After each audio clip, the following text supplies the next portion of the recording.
وَإِلَٰهُكُمْ إِلَٰهٌ وَاحِدٌ لَّا إِلَٰهَ إِلَّا هُوَ الرَّحْمَٰنُ الرَّحِيمُ۔ بسم اللہ الرحمن الرحیم۔ آج ہم اس پر بات کریں گے کہ توحید کے بارے میں ہم کہتے ہیں ہم توحید کو مانتے ہیں، ہم موحد ہیں، لیکن توحید کا حقیقی مفہوم ہے کیا؟ اس پہ بات کریں گے انشاءاللہ العزیز۔ دیکھیے، توحید کے علاوہ اسی طرح کا ایک لفظ ہم بولتے ہیں واحد، ایک، اکیلا۔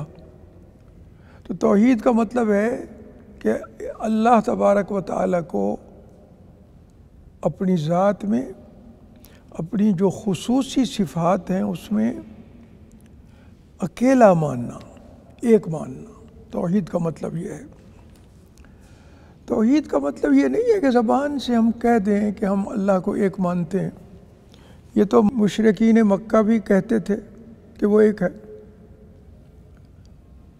اور اس کے ساتھ ساتھ اگلی باتیں یہ ہوتی تھیں، وہ بلکہ جب تلبیہ کہتے تھے، لبیک کہتے تھے حج کے لیے، تو لبیک لا شریک لک کہتے تھے کہ اے اللہ ہم حاضر ہیں، تیرا کوئی شریک نہیں، الا شریکن تملکہ وما ملک، البتہ وہ شریک جس کا تو مالک ہے وہ تیرا مالک نہیں ہے، شریک پھر بھی بنا دیا۔ تو یہ جو بات تھی، یہ توحید یہ نہیں ہے، ان کو مشرک کہا گیا، اور یہ شرک ہے۔ کسی معنی میں بھی اللہ کے ساتھ کسی کو شریک ٹھہرانا، کسی معنی میں بھی جو اس کے لیے خاص ہیں، ذات الہی میں کوئی شریک نہیں۔ ذات الہی میں عیسائیوں نے تو دو شریک بنا لیے ہیں، اللہ کے ساتھ ایک روح القدس کو اور ایک حضرت عیسیٰ کو، اور ان کو بیٹا بھی بنا دیا۔ اور ذات میں کوئی نہیں شریک اللہ کے، اس کی جو خصوصی صفات ہیں اس میں کوئی شریک نہیں۔ مثال کے طور پہ خالق اور کوئی نہیں ہو سکتا، رازق اور کوئی نہیں ہو سکتا، یہ مثال بات کہہ رہا ہوں۔ زندگی دینے والا اور زندگی لینے والا اور کوئی نہیں ہو سکتا۔ ساری عمر جس چیز کی ضرورت ہے اس کو مہیا کرنے والا اور کوئی نہیں ہو سکتا، اللہ تبارک و تعالیٰ ہی ہے۔ تو یہ بات جو ہے، جب تک کہ یہ ماننے والا کہ میں اللہ کو ایک مانتا ہوں، اس کی ذات میں بھی اور اس کی صفات خاصہ میں بھی، جب تک اس کا اس ماننا اتنا مضبوط نہ ہو اور دل سے نہ ہو کہ اس کی وجہ سے وہ اللہ تبارک و تعالیٰ کے سامنے مکمل اطاعت کرنا، اس کو خود بخود دل میں ہو کہ اسی کے حکم اسی کا ہے اور ہم نے وہی کرنا ہے جو اس کا حکم ہوگا۔ اللہ تبارک و تعالیٰ کے سامنے تذلل، اللہ سے شدید محبت کہ کسی اور کے ساتھ ایسی محبت نہ ہو، بلکہ زندگی میں جو اور کام ہے نا، زندگی میں وہ بھی اللہ کی رضا کے تابع رکھے انسان۔ مثال کے طور پہ محبت کرنی ہے، اللہ نے جہاں سے روک دیا وہاں نہیں، جہاں کی اجازت ہے وہاں محبت کرو، اور سب سے بڑھ کے محبت اللہ کے ساتھ ہونی چاہیے، ساری کائنات سے، اس کے بعد رسول اکرم صلی اللہ علیہ وآلہ وسلم کے ساتھ ہونی چاہیے۔ اور اللہ کے سامنے بالکل جھک جائے انسان کہ جو تیری مرضی ہے اللہ ہم اسی کے پابند ہوں گے انشاءاللہ العزیز، مکمل طور پہ اطاعت پہ آمادہ ہو جائے، اور اس کی عبادت میں کسی طرح کا کوئی شریک نہ ہو۔ یہ سوچ بھی نہ ہو کہ جناب ہم فلاں کے، اس کے علاوہ فلاں کو بھی ہم اس سے بھی مانگیں گے، کچھ نہیں، نہ مانگنے میں، نہ مدد مانگنے میں، نہ عبادت کرنے میں، اور کوئی اس کا شریک نہیں ہونا چاہیے۔ جب تک یہ ساری باتیں نہ آئیں، بلکہ اس سے بڑھ کے زندگی کے جو اہم کام ہیں، کس سے بغض ہے اور عناد ہے، کس سے محبت ہے، یہ بھی اللہ کی رضا کے تابع ہونا چاہیے۔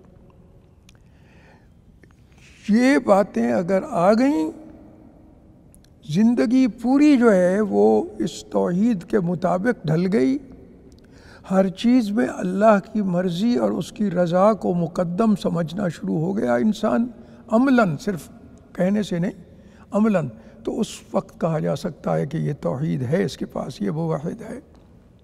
آج کل بھی لوگ ہیں بہت سارے، وہ کئی طرح کے وہ کرتے ہیں اعتراضات، اور شیطان جو ان کو سجھاتا ہے تو وہ کرتے ہیں، اور توحید کے حوالے سے بھی ان کے بعد مثال کے طور پہ حدیث جو ہے رسول اللہ صلی اللہ علیہ وآلہ وسلم کی کہ ان اللہ حرم علی النار من قال لا الہ الا اللہ یبتغی بذلک وجہ اللہ، کہ اللہ نے آگ پر اس شخص کو حرام کر دیا جس نے لا الہ الا اللہ کہا، اور اس کا وہ صرف اللہ کی رضا کے لیے کہا اس نے۔ تو اس پہ اعتراض کہ جی یہ تو پہلے کی حدیث ہو سکتی ہے، پھر اس کے بعد تو جب جو احکام آ گئے کہ یہ کرو یہ نہ کرو تو پھر ان کی پابندی ضروری ہے، اور وغیرہ وغیرہ اس طرح کی بات۔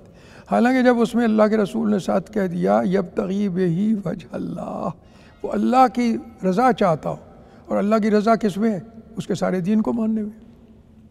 اللہ کی رضا کا مطلب یہ ہے چاہنا کہ مکمل طور پہ اس کے احکام کا پابند ہو جائے، یہ ہے اصل۔ یہ اس کو نہیں دیکھا اور اس کی اعتراض شروع کر دیا۔ اسی طرح سے بعض جو آج کل کے لوگ ہیں وہ کہتے ہیں کہ جی یہ جو کہا گیا ہے نا کہ کافر ہمیشہ کے لیے جہنم میں جائیں گے، تو یہ ہمیشگی جو ہے یہ ہمیشگی سے مراد ہمیشگی نہیں ہے، بلکہ ایک وقت تک ہی ہوگا، کیونکہ اپنی مرضی سے تو یہ پیدا نہیں ہوئے تھے۔ حالانکہ اللہ تبارک و تعالیٰ کے رسول صلی اللہ علیہ وسلم نے خالدین، قرآن نے بھی خالدین کہا اور اللہ کے رسول نے بھی یہی کہا، اور کبھی ایک بار بھی آپ نے نہیں کہا کہ اس خلود کا مطلب جو ہے وہ مکمل ہمیشگی نہیں ہے، بلکہ کوئی اور ہے۔ کسی نے نہیں، نہ صحابہ نے کہا، نہ رسول اللہ صلی اللہ علیہ وسلم نے، نہ کہیں قرآن میں ہے، لیکن وہ اس طرح کی باتیں کرتے ہیں۔ تو اس کا مطلب کیا ہوا کہ صرف زبان سے کہنا نہیں، جیسے منافق کہتے تھے، زبان سے تو وہ بھی کہتے تھے، یا جیسے مشرکین مکہ کہتے تھے، بلکہ مکمل طور پہ اس کے مطابق ڈھل جانا دل سے۔ یہ دل کی گواہی ہے، صرف زبان کی نہیں، دل کی گواہی بھی ساتھ ضروری ہے۔ دل کی گواہی اور زبان کی گواہی میں کیا فرق ہے؟ زبان سے بندہ کہتا ہے، عملاً کچھ اور کرنا شروع کر دیتا ہے۔ اور دل کی گواہی کیا ہے؟ کہ اللہ تبارک و تعالیٰ کی ایک ہونے پہ اس کو پتہ بھی ہو، اس کی وہ دل کے اندر سے یقین بھی رکھتا ہو، اس کے ساتھ اس کی جو اس کے شایان شان یہ بھی باتیں یقین رکھتا ہو کہ یہ بات اللہ کے شایان شان نہیں ہے کہ بیٹا بنا لے، جیسے عیسائی کہتے ہیں۔ یہ بات اللہ کے شایان شان ہے کہ اس کا کسی معاملے میں کوئی نہ بیٹا ہو، نہ بیوی ہو، نہ اس کو کسی کی ضرورت ہے، نہ کوئی سمجھے کہ جناب یہ، یہاں تک کہ یہ بھی یقین ہو کہ اس کے ہاں کوئی سفارش بھی نہیں کر سکتا، وہ اجازت دے تو پھر ہاں چلو تم کر لو سفارش، ورنہ نہیں۔ من ذا الذی یشفع عندہ الا بإذنہ۔ یہ ساری باتیں جب آ جائیں اس وقت آدمی کہہ سکتا ہے کہ ہاں میں توحید کا قائل ہوں۔ تو توحید جو ہے وہ دل کی گواہی سے ہوتی ہے، اور دل کی گواہی کیسی ہے؟ کیا ہے؟ کہ ساری زندگی اس کے مطابق ڈھل جائے۔ یہ کیفیت ہے کسی انسان کی کہ وہ سب کچھ پیچھے رہ جائے اور صرف اللہ کی رضا مقصود ہو۔ جب یہ مرحلہ آ جاتا ہے نا، تو کوئی بڑے بڑے دعوے توحید کے کرتا ہو یا نہ کرتا ہو، لیکن یہ اگر عملی طور پہ ہے اس میں، تو پھر وہ موحد ہے۔ مثال دیکھیے آپ کہ رسول اللہ صلی اللہ علیہ وآلہ وسلم نے فرمایا کہ انسان کے عمل پیش ہوں گے اللہ کے سامنے، اور بات اس حد تک ہوگی کہ اتنے زیادہ ہوں گے، وہ اتنے زیادہ ہوں گے عمل کہ حد نظر تک جو اس کے اعمال ہیں نا، ان کے جو ہے نا رجسٹر وہ لکھے ہوئے وہ سامنے موجود ہوں گے، حد نظر تک ہوں گے، اور وہ سارے جو ہیں وہ تو کچھ ٹھیک ہوں گے، زیادہ تر جو گناہ گار انسان ہوتا ہے تو اس کے تو گناہ بھرے ہوتے ہیں، زیادہ تر بھرے ہوئے ہوں۔ تو جب وہ دیکھے گا کہ اب تول رہے ہیں میرے یہ وزن اعمال، اور اسے اعمال سامنے نظر آئیں گے کہ یہ میں نے کام کیے ہوئے ہیں، تو اسے یقین ہوگا کہ میں تو اب نہیں بچ سکتا، میں اب بچ نہیں سکتا، اب میرا مقدر جہنم ہی ہے شاید۔ لیکن اس وقت اللہ تبارک و تعالیٰ ایک پرچی منگوائے گا اس پہ لکھا ہوگا لا الہ الا اللہ، اللہ کے سوائے کوئی معبود نہیں۔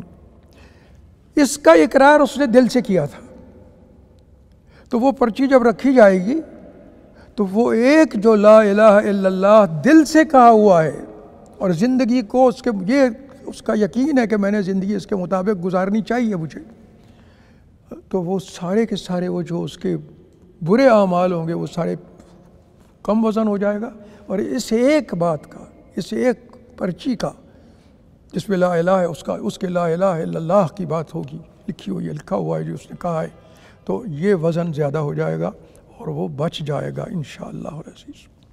تو یہ اسی طرح سے آپ دیکھیے کہ ایک شخص ہے، یہ حدیث میں رسول اللہ صلی اللہ علیہ وسلم نے بتایا، ایک شخص ہے وہ قاتل تھا، کسی سے اس نے آخر میں مرنے سے پہلے، ابھی موت کا سلسلہ شروع نہیں ہوا تھا، عمر زیادہ ہو گئی تھی، اسے فکر ہو گئی کہ میں نے اتنے قتل کیے ہیں، میرا کیا بنے گا؟ تو اس نے کسی سے پوچھا، اس وقت تک اس نے 99 قتل کیے ہوئے تھے، اس سے پوچھا، اس نے کہا تو 99 قتل کر کے اب کہتا ہے کہ تیری بخشش ہو سکتی ہے کہ نہیں ہو سکتی؟ تو اس نے کہا اچھا تو کیا کہتا ہے؟ کہتا ہے نہیں تیری کوئی بخشش نہیں ہو سکتی۔ اس نے کہا چل پھر تو بھی جا، سما اس کو بھی قتل کر دیا، 100 پورے کر دیے، اس نے ختم ہو گیا۔ اس کے بعد یہ نہیں ہے کہ وہ اکڑ گیا ہو، بلکہ وہ تلاش میں رہا کہ یار کوئی مجھے راستہ مل جائے، تو لوگوں سے پوچھتا رہا، لوگوں نے کہا وہ ایک فلاں بستی ہے، وہاں اچھے لوگ رہتے ہیں، عالم بھی ہیں اور توحید پہ عمل کرنے والے بھی ہیں اور اللہ والے بھی ہیں، وہاں چلے جاؤ، وہاں کوئی تمہیں شاید کوئی راستہ نہ بتا دے کہ بھی یہ راستہ ہے۔ وہ جب ادھر جانے لگا تو ابھی وہاں پہنچنے سے پہلے ہی اسے اندازہ ہو گیا کہ میں تو نہیں بچ سکتا، میں تو مر جاؤں گا، میری موت آ گئی۔ اس وقت بھی موت کا اسے جب آ گیا کہ میرا وقت آ گیا ہے غالباً، اس وقت بھی مایوس نہیں ہوا وہ، اس نے کہ بھئی اب تو مرنا ہی ہے، اب تو کچھ نہیں ہو سکتا، نہیں، اس نے اللہ کی مغفرت کی تلاش میں اس بستی کی طرف، اس عالم میں کہ وہ اب چل کے جا نہیں سکتا تھا اور نیچے زمین پہ گرا ہوا تھا کہ بھئی اب مرنا ہے، اٹھ کے جانے کی بھی ہمت نہیں تھی اس میں، تو اس نے کونیوں کے بل گھسٹ کے اسی طرف سرکنے کی کوشش کی۔ جب وہ اس طرف گھسٹ کے کافی قریب ہو گیا، کچھ آگے چلا گیا اس طرف، تو فرشتے آئے اور 2 تھے۔ ایک فرشتے نے کہا کہ یہ جہنم میں لے جانے کے لیے سارے عمل ساری اس نے تو قتل کیے ہیں، 100 کا قاتل ہے، ایک قتل پہ بھی جہنم ہے تو اس کو لے کے ادھر جانا ہے۔ دوسرے نے کہا نہیں، یہ تو اللہ کی مغفرت کا طلبگار تھا، ہم نے اس کو جنت میں لے کے جانا ہے۔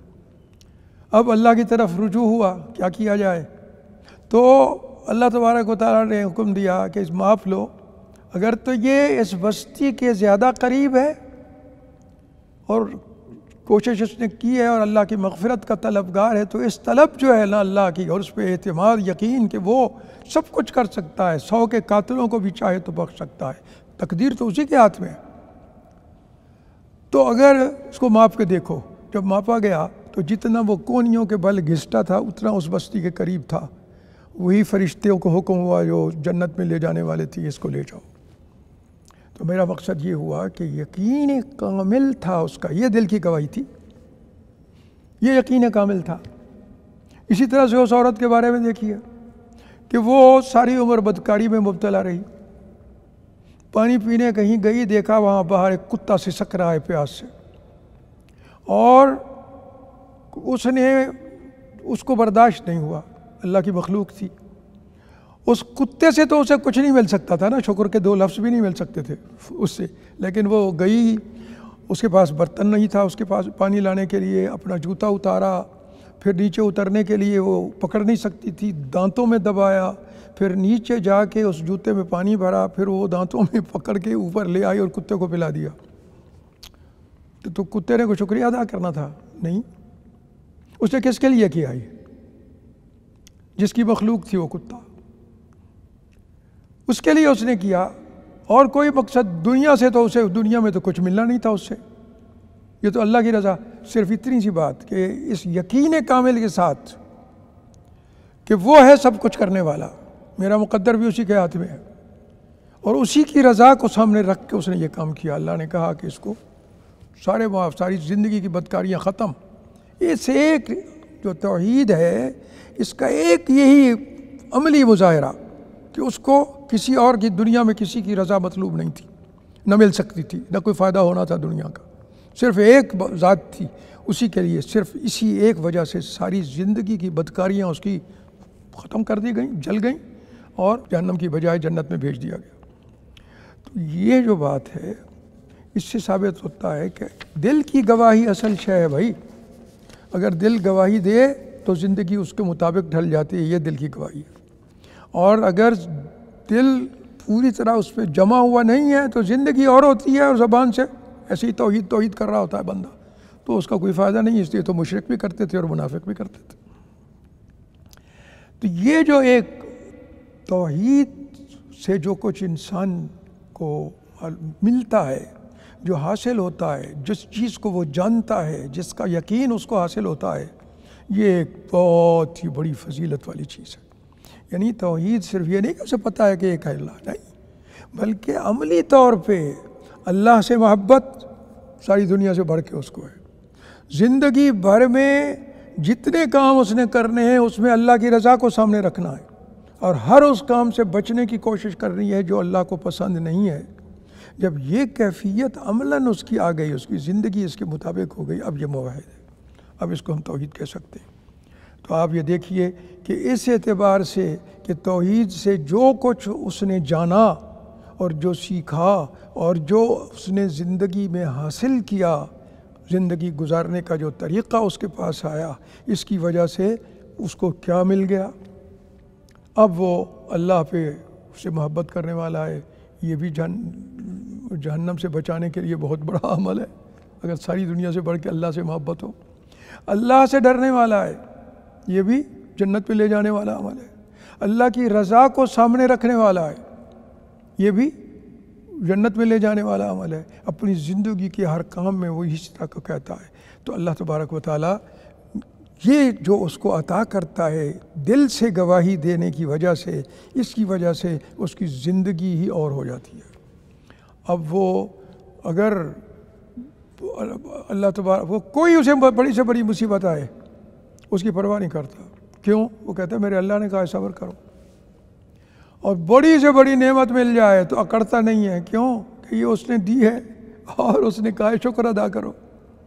زندگی مختلف ہو گئی، اور زندگی میں پوری زندگی میں اسے ایسا اطمینان نصیب ہو جاتا ہے، وہ کسی چیز سے کسی حالت سے بھی پریشان نہیں ہوتا، جس حالت میں بھی ہو اس کا اللہ پہ بھروسہ ہوتا ہے۔ وہ سمجھتا ہے کہ اگر میری حالت جو ہے مجھے تکلیف دے رہی ہے تو اجر ملے گا، اور فائدہ ہو رہا ہے تو میں شکر ادا کرتا ہوں۔